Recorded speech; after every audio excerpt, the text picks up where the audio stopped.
ভাই আসসালামু আলাইকুম। ওয়ালাইকুম সালাম। কেমন আছেন আপনি? ভালো আছি। আমরা তো আপনার কাছে এসেছি, দীর্ঘদিন ধরে খামার করে আসতেছেন, ব্যবসা প্রতিষ্ঠান চালাচ্ছেন। আমরা একটু জানতে চাই যে কর্মজীবনে এই ধরনের ব্যবসা প্রতিষ্ঠানে আসা কত বছর? আমি মূলত হাস্কিন ব্যবসায়ী।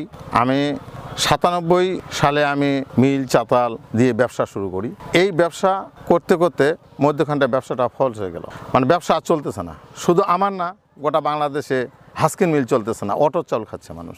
আমি কোনো রাস্তা খুঁজে না পাইয়া আমি চিন্তা করতেছি এখন কি করব, বসে থেকে তো লাভ নেই। তারপর আমি একটা ছোট্ট মুরগির খামার শুরু করি লেয়ার মুরগি দিয়ে। তো এই লেয়ার মুরগি দিয়ে খামারটা শুরু করার পরে আমার জীবনে একটা ধাক্কা এসে গেল। বার্ড ফ্লুতে মুরগি আমার